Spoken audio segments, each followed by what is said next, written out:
dense jungle at Tivu Point, Guadalcanal, August 19, 1942. The shock that many Japanese soldiers experienced upon coming into contact with American forces was captured in the diary of 2nd Lieutenant Genjiro Imi of the 8th Independent Anti-Tank Gun Company. Imi and 916 other soldiers from Colonel Kiyonao Ichiki's unit had just landed from destroyers, completing a midnight insertion that Japanese leadership thought would be the first step toward recapturing Henderson Field through the dense canopy of strangling vines and palms. They had been informed that there were possibly 2,000 Americans who were ill-trained, easily frightened, and soft from their opulent lifestyles. To wait for reinforcements, Colonel Ichiki himself had disregarded warnings, saying to his officers, "These are Americans.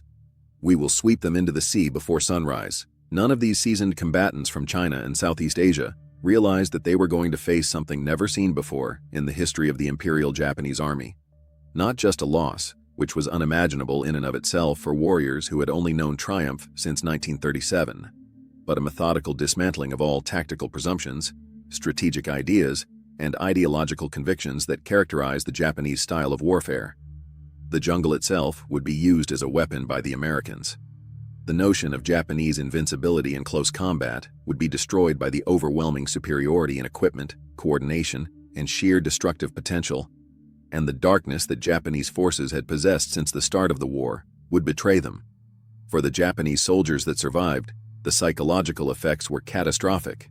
The shock of discovering that a whole regiment had been destroyed in one night was documented in captured records and later testimony. As expected by Japanese philosophy, the Americans had not fought. During the night onslaught, they remained calm. When screamed warriors charged at them, they remained intact. Rather, they had positioned themselves in advance, let the Japanese into areas of death, and then methodically slaughtered them with concentrated weaponry. Examining captured equipment and evaluating the battlefield yielded the most devastating revelation. The Americans were materially wealthy in a way that Japanese intelligence had not even attempted to understand. The Browning machine guns never jammed, overheated over their intended limit, or malfunctioned due to lack spare parts or bad maintenance. It appeared that each Marine had more ammunition than a whole Japanese force. The Marines had access to more artillery assistance than the Japanese could provide. Furthermore, Japanese forces had never experienced such a comprehensive system of destruction as the coordination of infantry, artillery, and even naval firepower from ships offshore. Additional Japanese forces were already on their way to Guadalcanal within days after the Tenaru tragedy. The next attempt to recover Henderson Field was aided by a huge naval operation led by Admiral Isoroku Yamamoto. On August 16th, 3 slow transport ships with 500 naval Marines and the remaining 400 soldiers from Ichiki's regiment left Truk. The Japanese command made the decision to completely stop using slow transport ships after one of them sustained significant damage during the naval battle of the Eastern Solomons.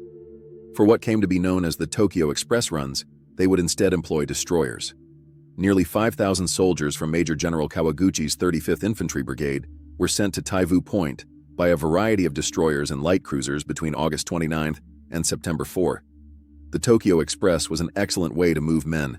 By traveling from the Shortland Islands to Guadalcanal in a single night, destroyers may reduce their vulnerability to American airstrikes. However, there was a serious flaw in the approach. This method was not suitable for transporting heavy equipment, tanks, trucks, artillery pieces, and, above all, enough food and ammunition had to be abandoned. Every Japanese attack on Guadalcanal would ultimately fail because to this logistical fact. Only what they could carry brought soldiers to the scene.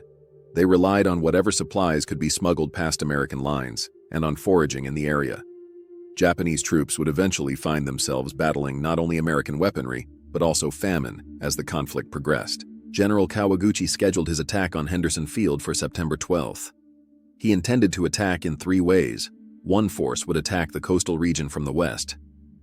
In order to attack what Japanese intelligence perceived to be the weakest area in American defenses, a second force would come from the south and make its way through the thick jungle. The main force would be led by Kawaguchi himself, who would come from the south via an upland ridge that dominated Henderson Field.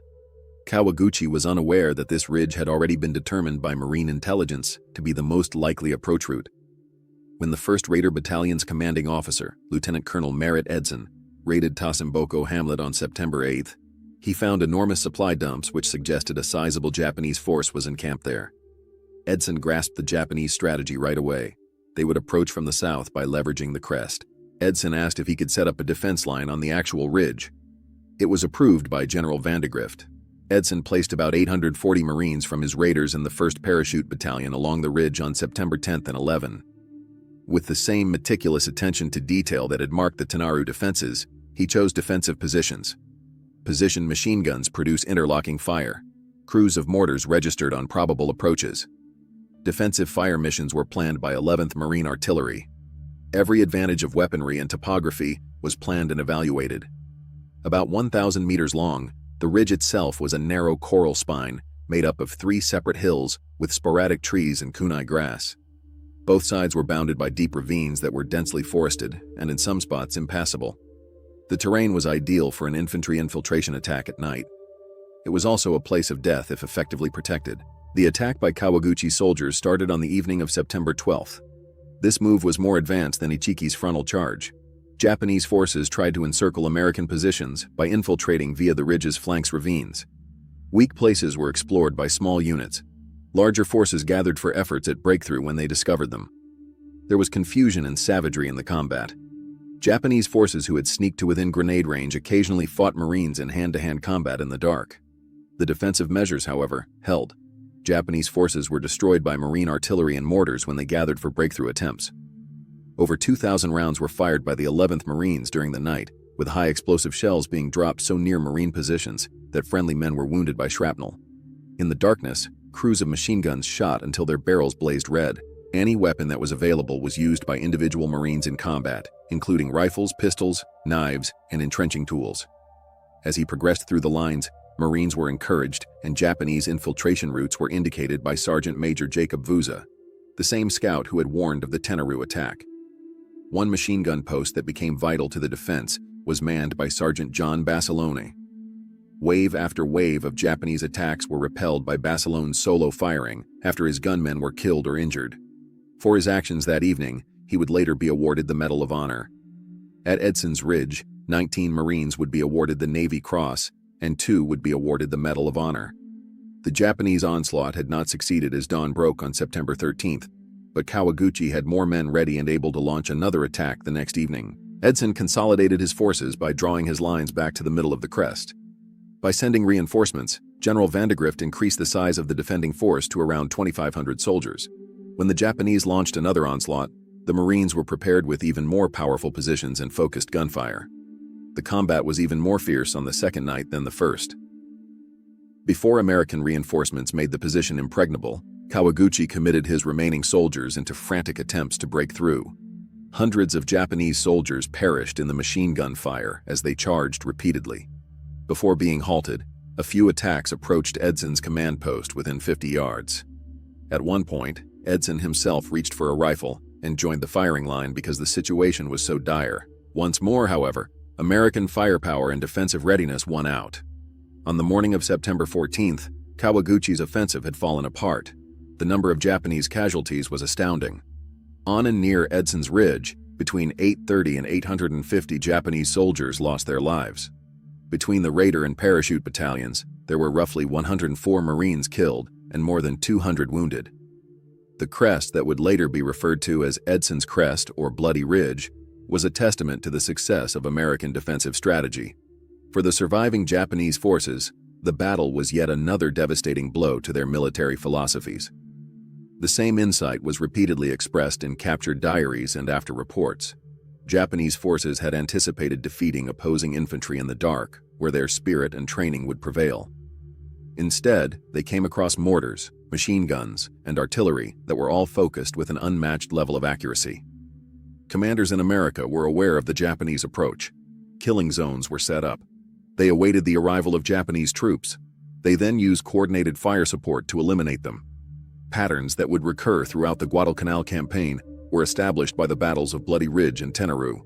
On the basis of bravery, night tactics, and close combat experience, Japanese forces would initiate attacks. In response, American forces would employ coordinated combined arms operations, massive firepower, and defensive positions that were meticulously planned to optimize their advantages. The result was expected. The number of Japanese casualties would be disastrous. The number of American casualties would be substantial, but long-lasting. However, the tragedy of jungle fighting on Guadalcanal cannot be conveyed by numbers alone. The environment itself became an unbiased killing tool. Almost all men who stayed on the island for more than a few weeks contracted malaria. The 1st Marine Division will report more than 8,000 cases of malaria by December 1942. Approximately 2/3 of the division were handicapped by tropical diseases. Everyone had dysentery. Men experienced fungal infections that penetrated their skin. In the humid humidity, untreated lesions from jungle rot never healed. Systemic infections and tooth abscesses resulted from untreated dental issues. Even greater was the suffering of the Japanese. They had insufficient food from the start due to their supply problem.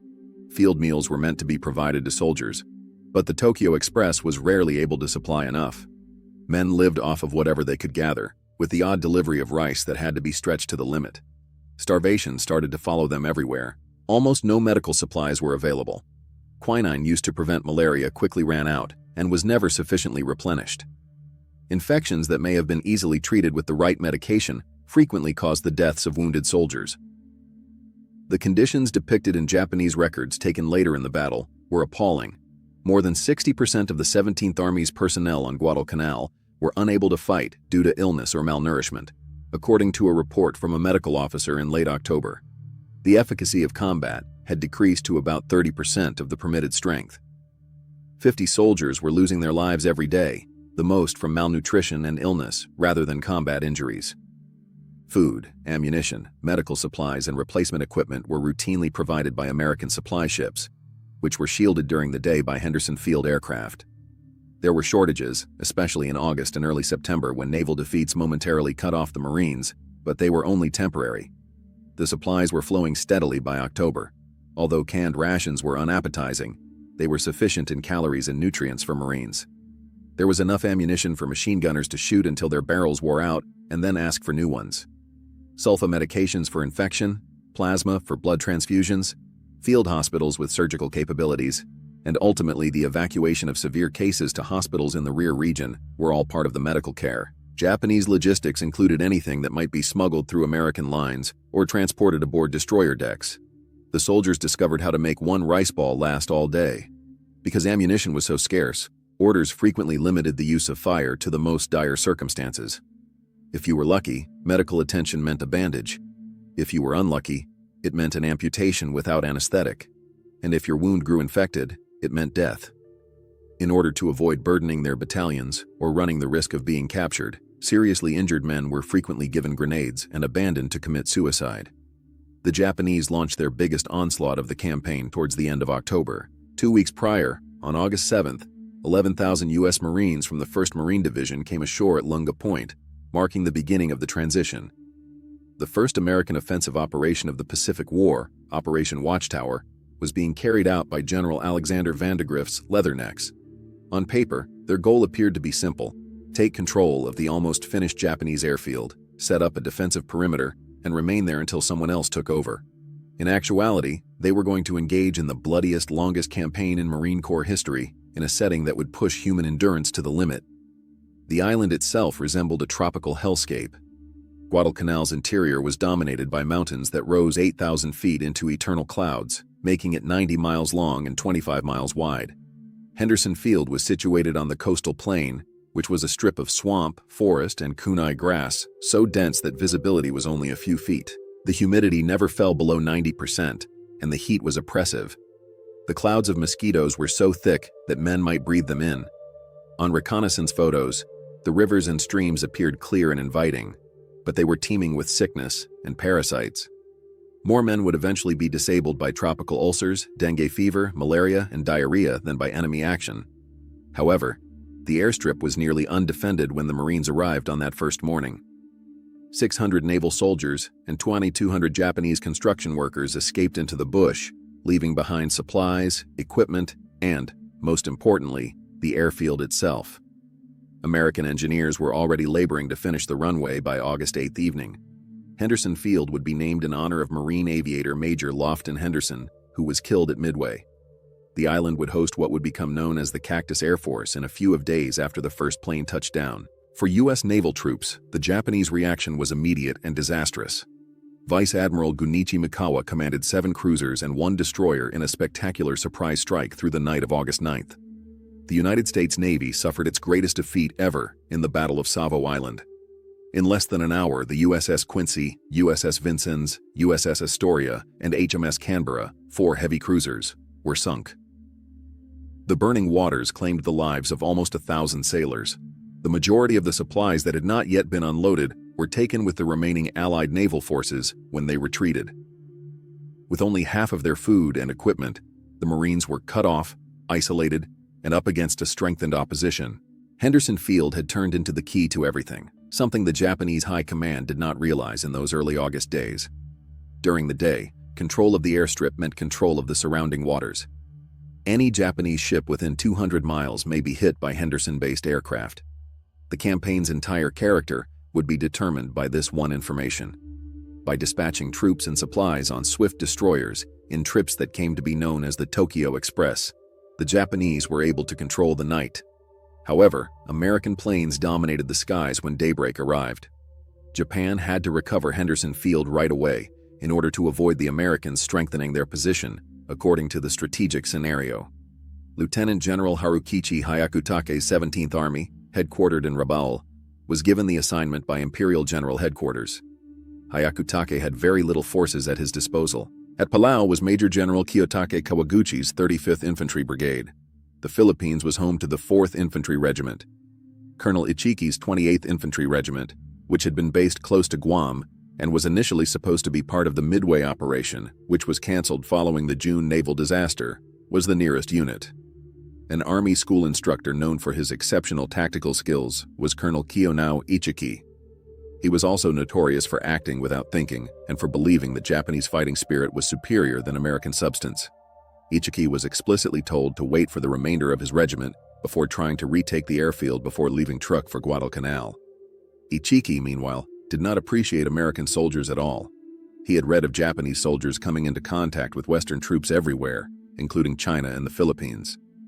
They were not disciplined. Under strain, they broke. In close battle, they were unable to compete with Japanese fighters.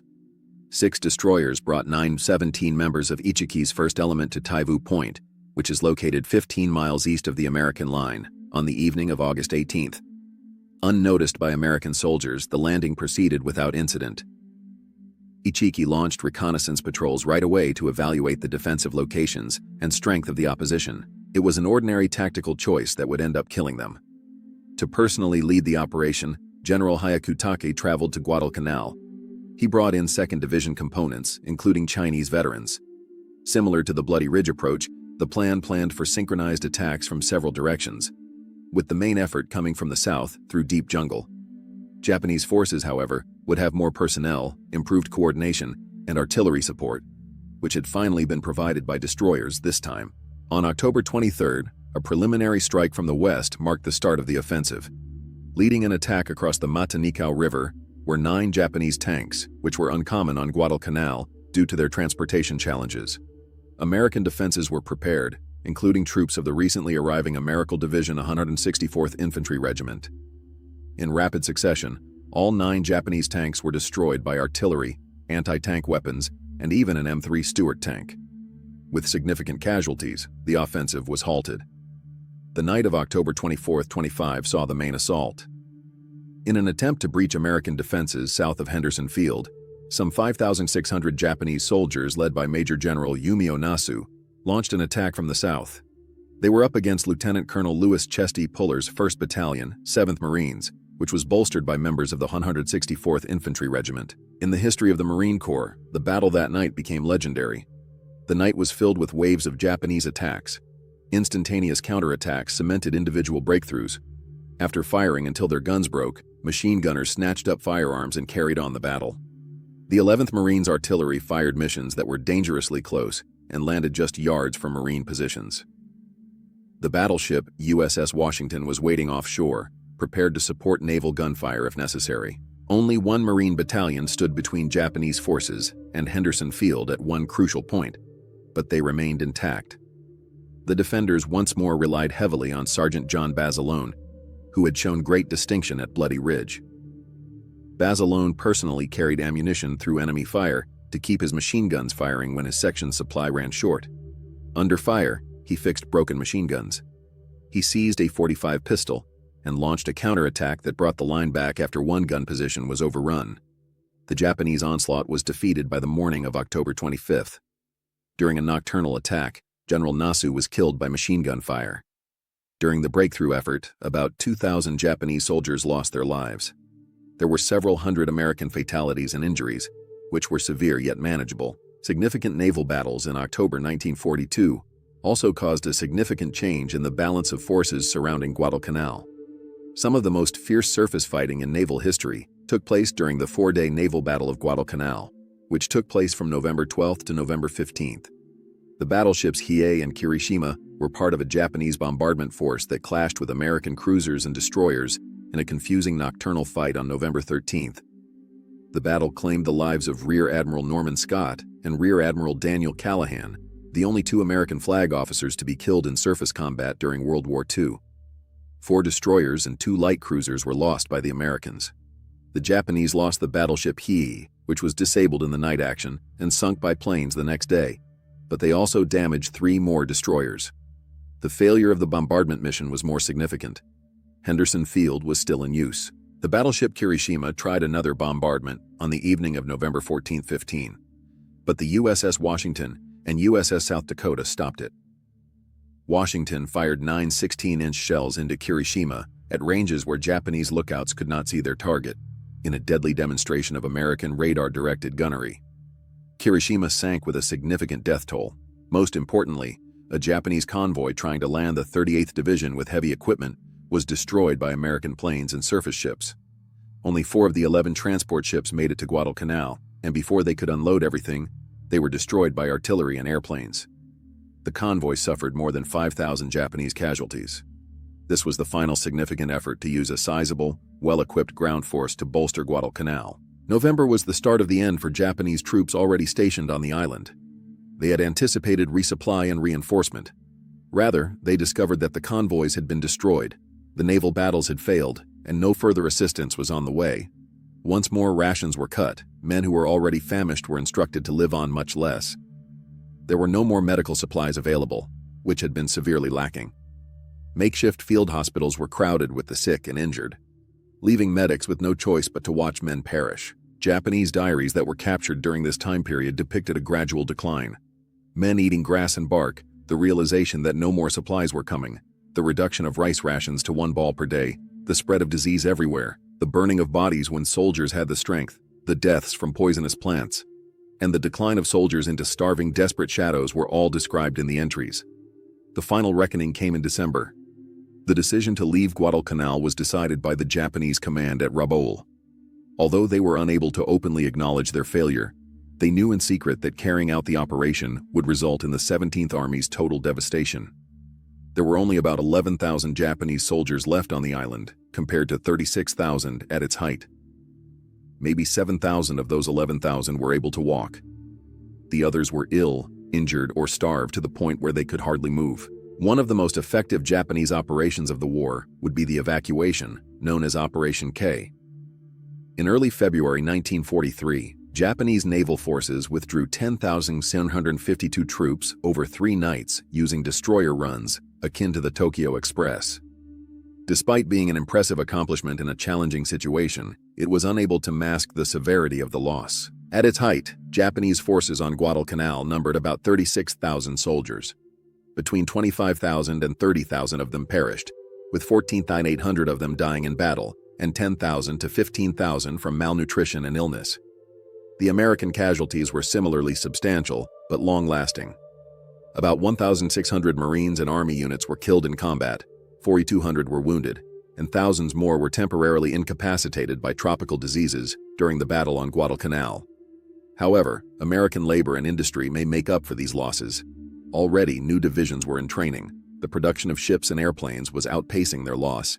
The strategic initiative had changed irrevocably. It is impossible to overestimate Guadalcanal's psychological influence on Japanese military philosophy. Japanese soldiers had lost a prolonged battle on the ground for the first time. All the offensives had been unsuccessful. There have been disastrous casualties in every attempt to implement traditional Japanese tactical doctrine. Pre-war presumptions were dispelled as it became clear that American soldiers were not only materially superior, but also tactically skilled, well-led, and able to withstand appalling conditions. Several topics were frequently highlighted by Japanese officers who survived Guadalcanal and went on to write memoirs or be interviewed after the war. First, they had misjudged the fighting capabilities of Americans. Second, the difference in supplies and equipment was much larger than intelligence had indicated. Third, Japanese logistics were essentially unsuitable for long-term operations against an air and sea-dominated adversary. Fourth, against systematic deficits in resources and weaponry, tactical competence and spiritual strength were insufficient. Japanese veterans' post-war testimonies showed a uniform evaluation. They had thought they were better fighters because they trained more, were more tolerant of death, and were skilled in close quarters and night warfare. On Guadalcanal, however, they discovered that systems determine battle. The Americans had systems for everything: air coordination, artillery support, medical care, and supplies. All the systems worked. Japanese systems were never properly constructed in the first place, which is why they failed. Interviews with Japanese veterans who survived the conflict revealed in-depth stories that went counter to the government's official justifications for defeat. They admitted that when defending planned positions at night, American forces performed exceptionally well. They acknowledged that due to logistics, Americans were able to fight effectively while suffering from dysentery, malaria, and appalling conditions. They understood that American artillery was precise, well-coordinated, and overpowering. An entire Japanese regiment lacked the effective firepower of a single American battalion. American advantage was notable in its technological elements. Arisaka rifles, bolt-action weapons that need manual cycling between shots, were used by Japanese forces in Guadalcanal. When the M1 Garand semi-automatic rifle became available, American Marines began using the M1 Springfield rifles, which were also bolt-action. The Garand semi-automatic functioning and 8-round capacity gave it an advantage in firefights. The narrative of machine guns was even more clear. The water-cooled American M19-7A1 Browning could fire continuously as long as ammunition and water were available. Despite being lighter and more portable, Japanese machine guns, mainly the Type 96 and Type 99, lacked the capacity to fire continuously. This gap proved crucial in defensive positions. Perhaps most important was superior artillery. M1A1 pack howitzers, which could be disassembled and carried through jungle terrain, were used by the 11th Marines. These 75mm rifles supported fire with accuracy and responsiveness. Within minutes, infantry troops and forward observers could request fire missions and receive ammunition. On Guadalcanal, Japanese artillery was scarce, challenging to maneuver through the jungle, and often running out of ammo. Japanese forces were unable to match the additional dimension that naval gunfire brought. Offshore, destroyers and cruisers could help marine land elements with responsive fire or bombard Japanese fortifications. Accurate targeting was made possible by radio contact between naval vessels and observers on land. As the conflict went on, air power grew in importance. Operating in appalling conditions out of Henderson Field, the Cactus Air Force steadily gained air superiority over Guadalcanal. Pilots from the Army Air Forces and Marines intercepted Japanese bomber raids in F-4F Wildcats, P-39 Airacobras, and P-40 Warhawks. Japanese troop concentrations, supply ships, and positions were hit by SBD Dauntless dive bombers. Japanese air forces from Rabaul had little time over target since they had to fly at the very edge of their range. The decisive American ground assault in January 1943 showed how drastically the tide had turned. The remaining Japanese defenses were steadily weakened by the concerted attacks of Major General Alexander Patch's 14th Corps, which now included both Marine and Army divisions. Artillery, air power, and naval firepower all provided overwhelming assistance for the onslaught. Despite their determination, the Japanese defense was hindered by a lack of ammunition, sickness, and famine. American patrols learned that Japanese soldiers had left on February 9, 1943. The campaign was concluded when General Patch gave Admiral Halsey his well-known message: "Tokyo Express no longer has terminus on Guadalcanal." The first significant American battlefield win against Japan had come after 6 months of combat. More significantly, it uncovered facts and trends that would influence the remainder of the Pacific War. Pre-war military theory suffered greatly as a result of the lessons Japanese survivors learned from Guadalcanal. It had demolished the idea of Japanese warrior superiority. When faced with systematic disadvantages, individual bravery and tactical skill were insufficient. Japanese tactical success in China was characterized by night attacks and close combat, but these tactics did not work against American defensive lines. Logistics and supply were essential for long-term fighting, not ancillary issues. Results on land were determined by dominance in the air and the Navy. The lessons gained from Guadalcanal's bloodshed and famine ought to have drastically changed Japanese military doctrine. A few policemen understood the consequences. After visiting Guadalcanal during the conflict, Staff Officer Colonel Masanobu Tsuji argued that Japan needed to rethink its strategy from the ground up. He noted that the Americans were engaged in an industrial conflict in which the results were determined by the production of materials. America's productive capacity was too great for Japan to defeat in an industrial war. However, such a major reform was difficult for Japanese military culture to embrace, which is based on generations of tradition and recent achievements. Insufficient supplies, naval setbacks, and the surprising power of American fortifications were cited as the official causes of Guadalcanal. It failed to see the flaws in Japanese tactical doctrine, which held that the entire idea of warfare, which had worked successfully for Japan against China, was no longer relevant when facing a contemporary industrial adversary. Japanese soldiers who survived the battle, or who were later captured after surviving Guadalcanal, witnessed a change they never anticipated. They had come into the fight as self-assured soldiers from an unbeatable empire. They departed as malnourished, ill survivors of a devastating loss. Many people later said that they realized Japan would lose the war at Guadalcanal. Japanese veterans' post-war statements documented this psychological shift. They admitted to discovering information that leaders had concealed. Instead of being weak, the Americans were overwhelmingly strong in terms of organization, logistics, leadership, and the capacity to continue fighting. Japanese soldiers battled valiantly and expertly. It made no difference. Japanese forces lacked the systems and resources that American forces used in combat. Different lessons were highlighted in the American perspective on Guadalcanal. The campaign demonstrated to the Marines and soldiers who fought there that American forces were just as savage in jungle battle as Japanese forces. It demolished the notion of Japanese invincibility. The defensive strategy employed by the United States was successful. Coordination between the combined arms was successful. With the right equipment and training, individual American soldiers could easily overcome Japanese forces. However, Americans also came to revere Japanese soldiers as competent, tough, and determined opponents who would fight to the death rather than give up. A lasting impression was left by the Japanese forces' determination to attack despite overwhelming odds, to starve rather than surrender, to die rather than flee. Fundamental cultural differences were demonstrated by the disparity between the two sides' responses to surrender and prisoner welfare. By distributing pamphlets, transmitting radio messages, and providing food and medical attention to detainees, American soldiers attempted to persuade the Japanese to surrender. These attempts were not very successful. Less than 1,000 of the roughly 36,000 Japanese soldiers who fought on Guadalcanal were taken alive, and the majority of them were too ill or injured to fight back. Guadalcanal's strategic significance went well beyond the island. The subsequent evacuation and Japan's inability to reclaim Henderson Field proved that the Japanese defensive cordon could be breached. Defensive operations gave way to offensive campaigns as the Allied strategy changed. If used methodically, America's material and economic advantages may be converted into military triumph. Guadalcanal was the start of the end for Japan. It was impossible to replace the loss of skilled soldiers, pilots, and ships at the pace at which America was building up its military. Japan's inability to maintain attritional warfare against the industrial might of the United States was acknowledged, albeit covertly, by the evacuation decision. For the remainder of their lives, the Guadalcanal veterans from both sides carried their experiences with them.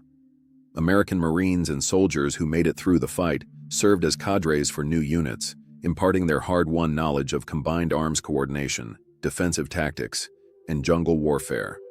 After being evacuated from Guadalcanal in December 1942, the 1st Marine Division needed months to recuperate and recover before they could resume action. The outlook for Japanese survivors was considerably more dire. With the psychological weight of defeat and the realization that American troops were far more powerful than pre-war propaganda had implied, those evacuated during Operation K were scattered to different groups across the Pacific. As Japan's strategic situation continued to deteriorate, many would lose their lives in later engagements. The effects of 6 months of fierce fighting were felt for decades on the island of Guadalcanal itself. The woods and coastal regions were strewn with explosive bombs, wrecked cars, abandoned equipment, and wrecked airplanes. Henderson Field was a key Allied base for later operations in the Solomons, having been enlarged and enhanced both during and after the conflict. Guadalcanal offered case studies in logistics, air-ground coordination, jungle warfare, amphibious operations, and the fusion of naval and land forces for military historians and strategists. The campaign proved that valiant soldiers and tactical prowess were not enough for modern combat. It needed better technology, efficient logistics, industrial capacity, and the capacity to continue operations for long stretches of time. Guadalcanal claimed an enormous number of lives on both sides.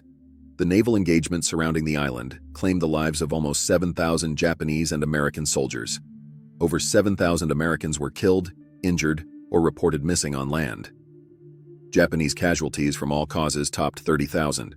On both sides, thousands more people endured illnesses and ailments that would impact their health for the rest of their lives. However, in military terms, the awful cost was justified by the strategic relevance. The transition of Allied forces from defense to assault in the Pacific was symbolized by Guadalcanal. It proved that ground battle was a viable strategy for defeating Japan. It created patterns of naval and aviation superiority that would define the remainder of the conflict. In the end, the tale of Japanese troops facing American jungle fighting on Guadalcanal is one of two very different perspectives on contemporary warfare colliding. One group held that the warrior spirit was superior, that bravery triumphed over material setbacks, and that strategies yielded victory regardless of available resources. The opposing viewpoint held that the secret to success was the methodical use of industrial might, that weaponry and logistics were force multipliers, and that combined arms cooperation was essential. The meeting point of these opposing ideologies was the jungle of Guadalcanal. Even while it took 6 months of grueling combat to achieve its inevitable end, the result showed that logistics and concentrated fire support, along with skillful tactics and resolute soldiers, produced a level of military might that Japanese forces were just unable to match. For the Japanese soldiers who made it out of Guadalcanal alive, the campaign symbolized the moment when delusion was shattered by reality. They discovered that their nation was involved in a fight that it could not win only by military means, that their logistics had been poor from the start, that their training had been predicated on erroneous assumptions, and that their tactics had been created for a different type of war. Different but equally significant lessons were acquired by the Americans who fought on Guadalcanal. They found that they were just as cruel in battle as Japanese soldiers. They demonstrated that American industrial might could result in military triumph. They created jungle warfare theory and techniques that would help them in later campaigns.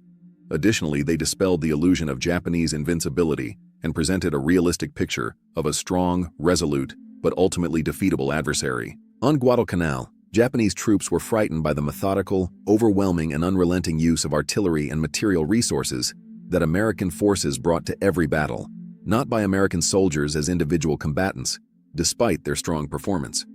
It was a terror inspired by the knowledge that bravery and sacrifice were futile in the face of an enemy whose supplies never ran out, whose wounded were cared for, whose artillery never stopped firing, whose aircraft controlled the skies, and whose industrial base could replace losses more quickly than combat could cause them. This fear was not rooted in a fear of death, which Japanese soldiers had been taught to accept. The Pacific War underwent a dramatic change when Japanese forces first saw American jungle fighting on Guadalcanal. After then, Japanese forces would be on the defensive and engaged in a losing conflict with an adversary whose material advantages increased every month. Guadalcanal's jungle combat served as a model for subsequent operations, demonstrating that American forces could defeat a resolute adversary in the most challenging terrain if they had sufficient supplies, efficient coordination, and overwhelming firepower.